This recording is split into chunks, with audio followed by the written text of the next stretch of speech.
All right, welcome to a bonus episode of Grounded with John Tester and Maritsa Georgiou. And we want to dedicate our time today to talk about public lands. That's your cue. That's my cue. Okay.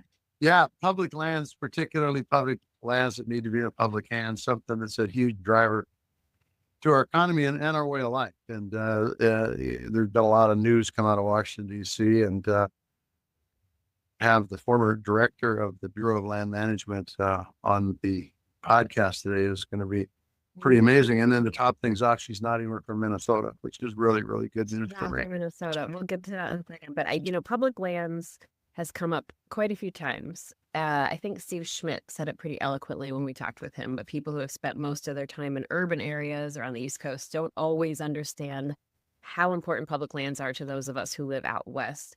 And I was looking at maps yesterday to kind of prepare for this and just to see how much public land is in the American West. It's just incredible. And, I'm excited to talk to our guest today because Tracy Stone Manning is now the president of the Wilderness Society. But prior to that, she was the director of the Bureau of Land Management under the Biden administration. Before that, she did a lot of things, including running the Montana Department of Environmental Quality. And even before that, she worked for you, Senator. I know. Top-notch staffer, I'll tell you that. She was very, very good and did amazing work. And even when my chief of staff was an intern, because he started out an intern, she actually pushed his car down the street because he was too tight to put gas in it. So he just made Tracy push the car down the street to get to the parking lot, I guess. But it's a true story. It's a true story.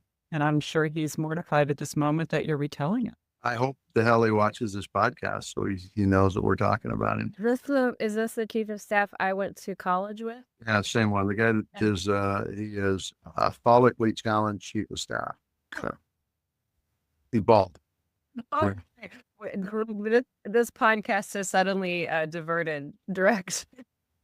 No, it's all good. But Tracy, good. I wanna talk with you. One thing I think is surprising to a lot of people when I go back to DC is how many Montanans are connected to the very high levels of federal government. Yeah. And, I had people ask if we have internet in Montana. And yes, we do, but we don't have a Trader Joe's yet, but we're working on it, I think. So we're so glad you're with us. And I'm hoping that you can start kind of with a primer about public lands, why they're important to us, and why it makes the U.S. different from other places on Earth, because I think a lot of us, especially out west, take it for granted sometimes.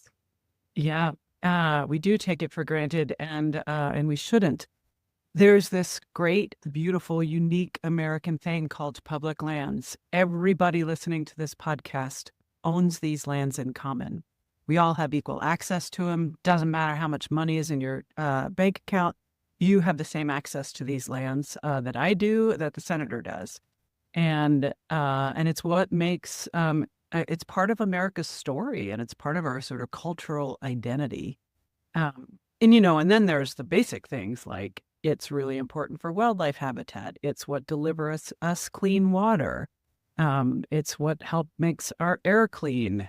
These beautiful public lands that we all own in common. Everything from the things that folks think about, like the crown jewels, our parks, Yellowstone and Glacier and Yosemite.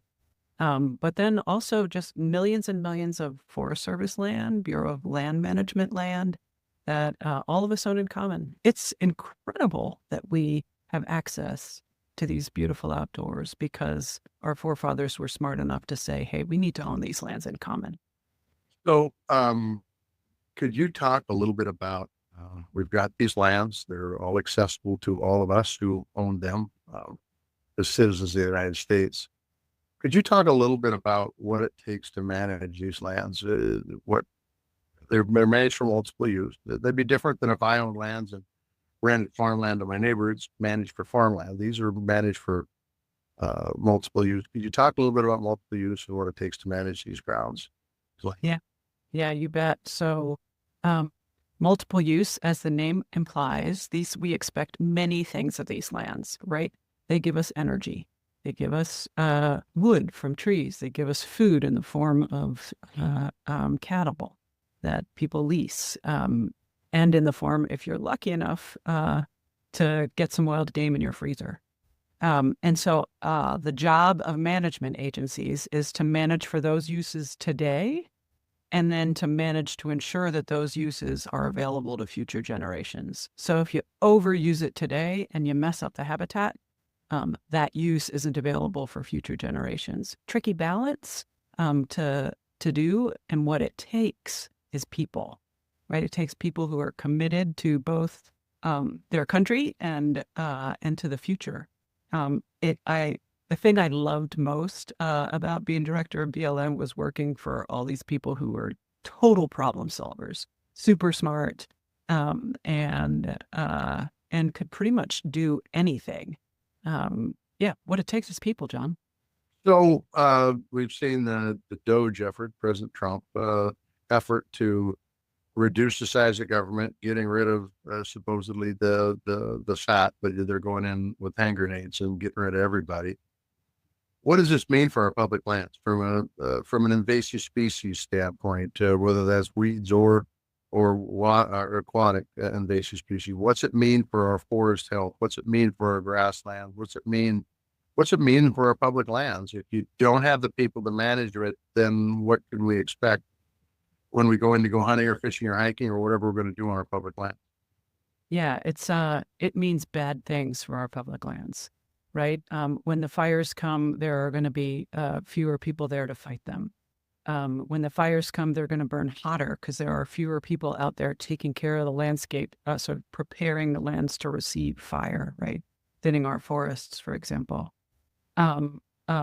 There are going to be fewer people to clean out the toilets and empty the trash at campgrounds. Some of those campgrounds are just going to flat out close up. And for people out on the prairies and grasslands, where invasive weeds and invasive grass are a real problem, it means there's just going to be a lot more invasive grass, stuff called cheatgrass that burns hot and gets in this terrible cycle of burning hot, burning more fire, that scarred landscape, then getting more invasives because it's been disturbed. And so basically, if people aren't there to manage the balance of these lands, the balance of the lands gets out of whack. I would just add to that really quick on the cheatgrass problem, because that's something we've dealt with and my folks' generation dealt with on the farm. Not only does stuff burn like gasoline, literally burn like gasoline, but animals can't eat it. It's very, very stickery, and it raises hell with them. They can't eat it. So you lose the production off that ground to that invasive species in cheatgrass case. And there's other ones too that are a lot of invasive species out there that people don't realize that can literally take over the landscape if you don't have people to manage it and keep it out to begin with. Can you believe I was going to talk about cheatgrass too, for real? Cheatgrass is something that we talked a lot about in the news a couple of summers ago, because that is part of what fueled the big wildfire in Lahaina. And that was a huge issue, was cheatgrass. So if that rings a bell in your mind, that's probably why. Tracy, I want to talk, we talk about the Doge cuts, and that's one area that people are paying attention to. But we've also been hearing a little bit about possible public land sales. And so, I mean, if you live in Montana, you have heard the slogan, public lands in public hands. It's in every campaign we hear. But there's been just really little in the way of detail about any plan to sell off public lands, except for this leaked memo that we saw from the House. And it discussed kind of a mechanism to pay for tax hikes. And we've had some confirmation from lawmakers that it is being discussed. But like at this point, what do we know for sure? We know for sure, and I cannot believe I'm about to say this out loud because I cannot believe it is happening. We know for sure that the White House and the Congress are talking about selling off our public lands to pay for tax cuts for the ultra wealthy. It is a crazy idea, and yet it is a real idea that people are putting pen to paper to in the halls of Congress as we speak. And have you seen anything as far as what public lands, the amount of public lands? there's the problem, right? We don't know where, we don't know how much, because it's all happening behind closed doors. So the American public is in the dark, and therefore not able to say, hey, hold on now. So a couple senators brought it to light a little over a week ago. There was an amendment brought to the Senate floor that, pretty simple, said we're not going to sell our public lands to pay for the budget, right? We're not going to sell our public lands to pay for tax cuts for the rich. And that amendment went down in the Republican-controlled Senate. It did not pass. And Yeah, I don't want to throw any names out because there's too many on the list, but who was it, a partisan vote? it was a bipartisan vote, and a little 406 Montana pride here. Two Republican senators crossed the aisle and voted with the Democrats to say we're not going to sell off our public lands, and that was Who were they? Who were the two that voted not to sell? Yeah, so Senator Daines, Senator Sheehy voted not to sell off our public lands. Good for them, and it's because, as you well know, Senator Tester, like, it is a core value in Montana, and it's a core value that came in part because of your work, and the generations of people who came before you, right? We have a real profound understanding in our state of the value of these public lands. But here's the deal. Westerners all over the West have that understanding. Poll after poll after poll shows that people love their public lands, don't want them sold off. And so those folks need to raise their voices in their states like Montanans have raised theirs. Yeah, it's just really important. Could you just talk a little bit? I mean, we always talk about public lands from a standpoint of cattle grazing or timber harvest or hunting and fishing opportunities. Could you talk a little bit about what public lands does for the economy that we don't really think about much, and Main Street businesses in particular? I mean, the outdoor recreation economy in the United States of America generates $887 billion with a B dollars, right? It is a huge economic driver. And folks who live in the West, who have been here for quite some time, really have seen the boom, especially around the pandemic, when the rest of the country said, hey, I'm going to go ride out the pandemic in a place where I can go outside and be by myself and be in touch with nature and have some fun. And those people came and then they stayed, right? So it's these public lands that are driving economies. Like, data shows it over and over and over again. If you're near public lands, your town's doing pretty good. One of the groups, I think they're a Bozeman group.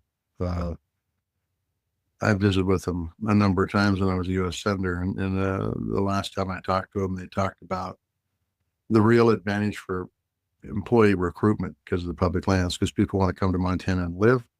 Because, as you have already pointed out, have access to public lands. If you're a U.S. citizen, you have access to those lands, and you own them. So consequently, they could get professionals, doctors, lawyers, and scientists and researchers that would come to Montana before they'd come to anywhere else because of quality of life due to our public lands. So it's amazing all the things that our public lands do that we all know. A lot of stuff we don't even think about. And so when you have a Congress that has been AWOL for the last 3 months, and now they show up and start talking about selling public lands, which was a conversation we had, in the 1950s and 60s, I think was the last time there was a serious conversation about selling public lands. It's pretty disheartening, quite frankly. And it really goes against Montana values and the values of the West, I would say also. Yeah, definitely the core values of the West, but public lands really are all over our country, right? There are national forests in every state except Iowa. There are national parks in every single state. Those lands are on the chopping block right now, and it's just not okay. And here's an irony. So, and it's so circular, it kind of makes my head spin. We're going to pay for tax cuts for the wealthy by selling off our public lands, which the wealthy will be able to buy with the extra money in their pocket from the tax cut. That's right. It is, it just makes your head spin. Yeah. And we're not talking wealthy like we know wealthy. We're talking people that got the change in their pocket is more than most wealthy people's net worth. These people are uber wealthy, and they will That's buy it and they will lock it up, and people will not have access to it for anything, hiking, hunting, or fishing, or anything. And it will change the West. It will change our economy, and it will change our quality of life. And we'll all become like Iowa, which nothing wrong with Iowa, but I'd rather be like Oh, no. Montana, okay, or Wyoming. So when we talk about this, Tracy, you talk about selling public lands for tax breaks, but there's this other separate issue that is being raised about actually selling public land to make way for affordable housing. So let's talk about like that. Those are two separate issues. And what do you think about that for people who say, well, we have this major housing problem and we need this land to address it? We do have a major housing problem in our country, and we do need to address it. But this whole idea of selling off public lands to pay for tax cuts for the wealthy is a separate issue altogether. Because here's the thing: if we're gonna sell off public lands for affordable housing, we can't sell it, right? The Congress is going to have to say, this is so important to us, we're going to give away these public lands so that houses can be built on them that are affordable, right? Because it's the land value itself that makes housing so unaffordable. So if the United States government wants to get into the affordable housing business and give away lands to do that, that's a whole different conversation than how are we going to pay for tax cuts for the wealthy, right? They're just two different things. And there are mechanisms in place now for that very thing. So, for example, in the agency I worked for, the Bureau of Land Management, every planning area lists acreage that they call is for disposal, right? Like, hey, we don't need that 20 acres in the middle of that town anymore for that building, so we can sell it. Or this little parcel that's 5 acres is surrounded by private land, so we don't need that anymore, we can sell it. Like, those lands are already identified through a public process, and they are available right now today for sale. That's where the government should focus on building affordable housing. Yeah, and we've seen several people who are proponents of selling public lands, like say a couple things. One, I've seen them say that the public lands are mismanaged. And two, I've seen them say this goes way back before the 1950s. This is something that George Washington used to address the national debt. So what do you say to those arguments? So those arguments of it goes way back and they should be public, I'm not going to get into the legal theory of it because the lawyers I know would cringe. But I can give you this legal theory. They're wrong. The federal government set up public lands for a reason, right? And that's to serve all of us across the generations. And so it's an old legal theory. It keeps kicking around. It's just flat wrong. We get a lot of emails, both personally and through this podcast, from people that are concerned about our democracy and want to know what to do, how to what can regular people do to, make sure that our democracy is around for our kids and our grandkids. And we talk about, writing or emailing or calling your congressional representatives in both the Senate and the House. Public lands, there's a lot of groups out there that have been very supportive of public lands. Through my tenure in the Senate, there's a lot of folks that have come in and talked to me about the value of our public lands to both quality of life and the economy. And could you just kind of give us an idea on if our listeners want to get involved on this public lands issue, where they should go to look to find people who could help them make sure their voices are heard? Absolutely. So the beauty, I think, of public lands in this really divisive time in our country is that they're a uniter, right? This, Senator, you saw people from both sides of the aisle, people of all stripes come into your office to say, this is really important to me. And I've seen it in polling data over and over and over again. People who say, I support MAGA and I support public lands, right? It is a uniter in this country. And the fact that a very small minority of people in power are trying to sell them off is wrong, and it has to stop. And so there are a lot of ways for listeners to get involved. First, you could just pick up the phone and call your congressperson and say, hey, I don't want you to sell off public lands to pay for tax cuts. And people think, oh man, that doesn't work. Like they don't listen to me. But I worked for Senator Tester. I worked for Governor Bullock. I've listened in the halls of Congress.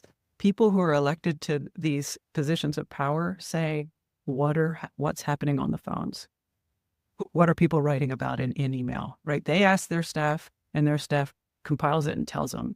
So call your member of Congress. Like now's the time to do it. And then also call your local groups. If you've got a local rod and gun club, call them. If you're a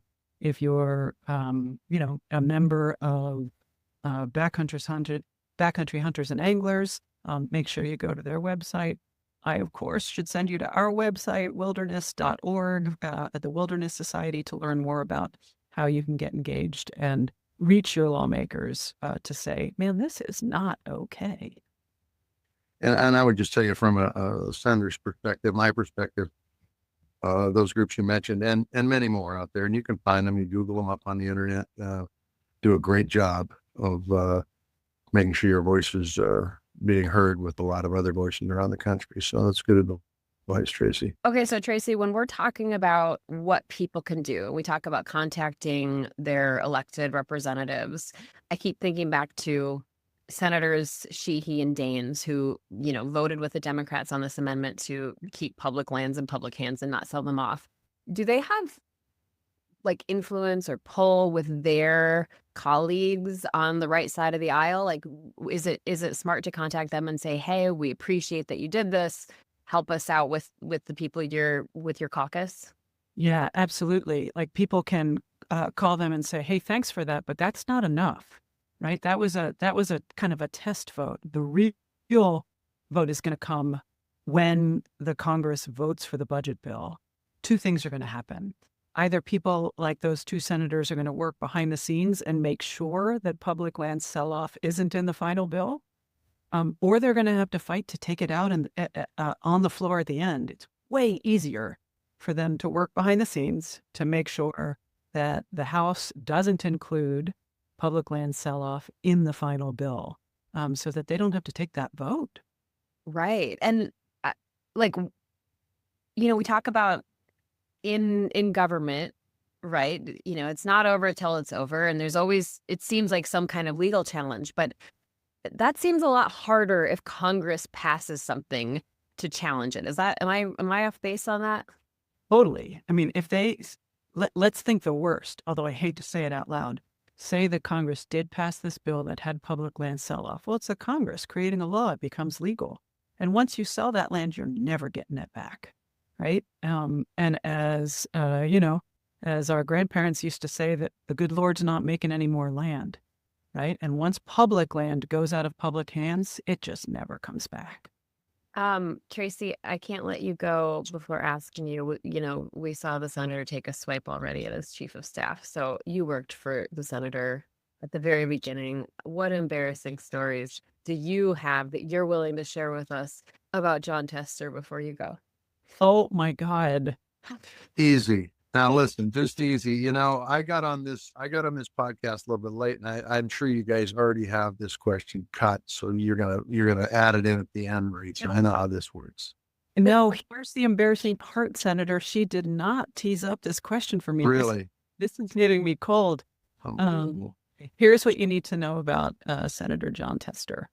I'm sure you all have heard this before. The senator's a farmer. And so the A months, April, August, the guy is pretty focused on one thing and one thing only, and that is the farm. It's when you plant, it's when you harvest. So I learned that. Like, what Senate office actually talked about soil moisture content when they were trying to schedule their boss? Answer, just one, Jon Tester's. I remember once in a very kind of embarrassing moment, when I worked for the senator in his first term. I had read something in the New Yorker, and I said to him in the car, "Hey, Senator, I read this thing in the New Yorker." And he goes, "The New Yorker? You read the New Yorker?" It's like, busted. You know, Falutin, Hi, master reader. highbrow stuff, man, really highbrow. Now, if you said, the Bellington Gazette, then I'm all ears, but no, the New Yorker. The other thing that you needed to know, if you worked for Senator John Tester, was what um, the C League basketball teams in high school on the High Line were doing, because he knew the scores. And I mean, sort of joking aside, John Tester taught me about democracy, right? That the good people of Montana sent him to the Senate 3 different times. And it's what democracy is supposed to look like, right? Regular people who decide to step up and serve, and they step into really hard jobs where people call them really terrible names, and give them a lot of give them a hard time. But it's people who decide to serve, and it's not about serving. It's not about serving the wealthy. It's not about saying, "Hey, can I sell you some land at Glacier Park that you want for your 10th McMansion?" It's about serving regular Americans. And when the citizens of Montana sent a farmer to the Senate, it was quite a lesson for all of us in democracy. And then when my phone rang and they said, "Hey, Senator Tester wants to know if you want to come work for him and run his Missoula office," I was like, "What?" Because I'd had a job as running an environmental group in Missoula, and here's a senator asking an environmentalist from Missoula, the liberal town in a state that's hard to win, to come work for him and help him think through these issues. I thought, oh my God, this is in fact democracy, and what a profound gift it has been. Thank you, Senator. Well, it's worked out pretty well. There's only one other group I would say you're not supposed to be serving, and that's yourself. And that's one of the things that really is frustrating right now. And I've talked about this a lot on these podcasts, is that Congress needs to step up. This public land stuff is bullshit, and that's putting it very, very kindly. The stuff that's going on with our democracy right now, with shipping American citizens out of this country, deporting them, and then not bringing them back even when they can. Yeah, I mean, it's about doing the right thing, for God's sakes, and all this kind of stuff is just drives me a little bit crazy, because it's not what the forefathers had in mind. And if you read the Constitution and actually don't look for loopholes in the Constitution, but actually read the Constitution, it lays it out pretty exact. Article 1, 2, and 3 about the role of Congress, president, and the courts. And people in Congress ought to start doing their job, because it's the first article for a good reason. So that's enough off my soapbox. But the truth is, we appreciate you being here, Tracy. We appreciate the work that you've done, especially in my office, but also for Governor Bullock, and as director of the BLM. These are all huge jobs, and you did a marvelous job. And I'm sure you're doing great things for the wilderness right now. So thanks for being on the call today. Well, thank you, Senator. And I'd add one more thing about those, about the Constitution. There are those 3 branches, yeah? There's also the public, and it's the American public that keeps our elected folks in check. And every person who's listening either has a story about making lifetime memories with their families on public lands, or it's on their bucket list. Right. So it's either on their phone or on their bucket list. And it's up to all of us to make sure that those folks get to make those dreams come true, and that future generations get to experience the same thing we all do. So thanks for the time today. You bet. Thanks for being on. Thank you, Tracy. Senator, you're wearing, we're not going to do our hat thing today because you're traveling and you're wearing the same hat. Yeah. Or in our last episode, but I am wearing, you can't see my microphone. I'm wearing Smokey Bear. Smokey Bear. Only you. Only you. I've done a lot of work with the Forest Service over the years. I've been on a lot of wildfires, and I have my my heart is close to those fire crews with the National Forest Service. Well, it's a tough job. It's a dangerous job, and they do a heck of a job fighting fires, or especially when people build houses in areas that are susceptible to fires. It's kind of like building in a floodplain, and so they've got to try to save those houses, and it becomes a lot of work. And put their lives at risk doing it too. One thing I did want to ask you about, one of our Montana listeners did write us about a hyper-local issue, and that's the Blackfoot Clearwater Stewardship Act, Yeah. introduced by you. And it's been in the works for years, and it would have added about 80,000 acres to rural wilderness areas in Montana. But if we zoom out on that, I mean, what are those projects even on the radar right now, or is it more going to be focused on protecting the public land that we already have? Well, I think you got to focus on protecting the public lands we have now, but I think you can lock and chew gum at the same time, and hopefully there's somebody to pick up the ball on the Blackfoot Clearwater Stewardship Project, because it was more than just wilderness. It was tree cutting. It was recreational opportunities. It's the right thing to do for that region, supported by Montana's. I think the last poll, and this poll is probably 8, 9 months old, but the last poll was nearly 80% of the people in Montana supported it. It got tied up in politics, mainly because I was up for re-election. They didn't want to give John Tester a win, which is fine. That's the nature of the game. But in the end, who loses on those kind of decisions is the American people. And not just Montanans, but the American people, because that region is pretty spectacular. And hopefully we can get off this political thing and people can start doing the right things, not the right thing for the party, but the right thing for America. And it is a situation where you got to fight the fight on public land so they don't sell them. But this is an opportunity to really do some things for the economy and quality of life that should be done. And politics shouldn't be playing a role in it, but it's the way it is right now. And people need to also stand up, and there's been a lot of folks do this over the last 5 or 10 years. Say, look, this is an important piece of legislation. Get it passed. And I got a notion now that I'm not there, there's a chance that it might get passed, better chance, which is a good thing because it's a good piece of legislation. And like I said, I've never cared who gets the credit.